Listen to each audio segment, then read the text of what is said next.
with the passage of time and the dissipation of anguish. Some of the same people who warned me against writing hastily had also cautioned me against going to Everest in the first place.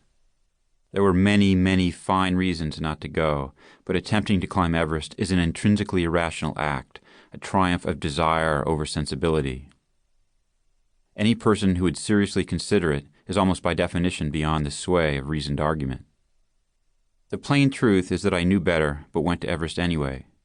And in doing so, I was party to the death of good people, which is something that is apt to remain on my conscience for a very long time. Everest Summit, May 10th, 1996, 29,028 feet.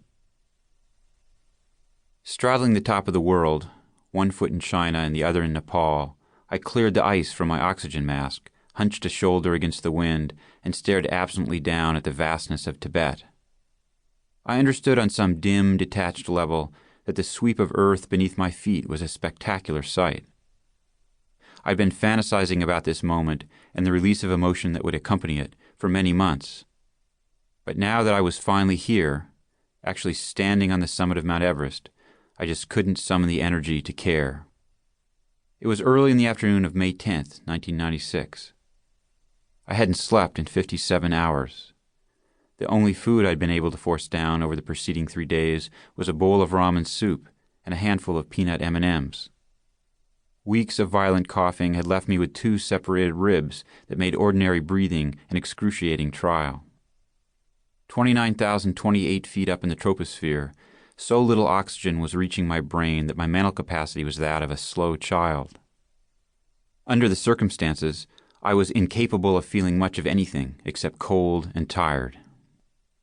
I'd arrived on the summit a few minutes after Anatoly Bukharev, a Russian climbing guide working for an American commercial expedition, and just ahead of Andy Harris, a guide on the New Zealand-based team to which I belonged.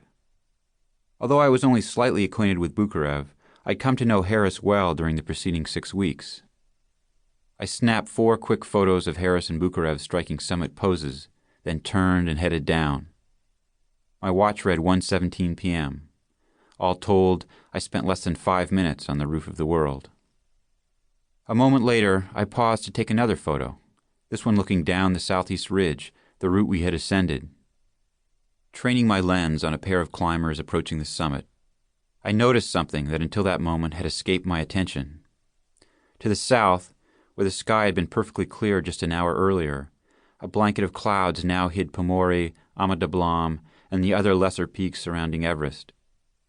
Later, after 6 bodies had been located, after a search for 2 others had been abandoned, after surgeons had amputated the gangrenous right hand of my teammate Beck Weathers, people would ask why, if the weather had begun to deteriorate, had climbers on the upper mountain not heeded the signs? Why did veteran Himalayan guides keep moving upward, ushering a gaggle of relatively inexperienced amateurs, each of whom had paid as much as $65,000 to be taken safely up Everest, into an apparent death trap? Nobody can speak for the leaders of the 2 guided groups involved, because both men are now dead. But I can attest that nothing I saw early on the afternoon of May 10th suggested that a murderous storm was bearing down. To my oxygen-depleted mind, the clouds drifting up the grand valley of ice known as the Western Coombe looked innocuous, wispy, insubstantial. As I began my descent, I was extremely anxious, but my concern had little to do with the weather. A check of the gauge on my oxygen tank revealed that it was almost empty. I needed to get down, fast. The uppermost shank of Everest's southeast ridge is a slender, heavily corniced fin of rock and wind-scoured snow that snakes for a quarter mile between the summit and a subordinate pinnacle known as the South Summit. Negotiating the serrated ridge crest presents no great technical hurdles, but the route is dreadfully exposed. After leaving the summit, 15 minutes of cautious shuffling over a 7,000-foot abyss brought me to the notorious Hillary Step, a pronounced notch in the ridge that demands some technical maneuvering. As I clipped into a fixed rope and prepared to rappel over the lip, I was greeted with an alarming sight. 30 feet below, more than a dozen people were queued up at the base of the step. 3 climbers were already in the process of hauling themselves up the rope that I was preparing to descend. Exercising my only option, I unclipped from the communal safety line and stepped aside.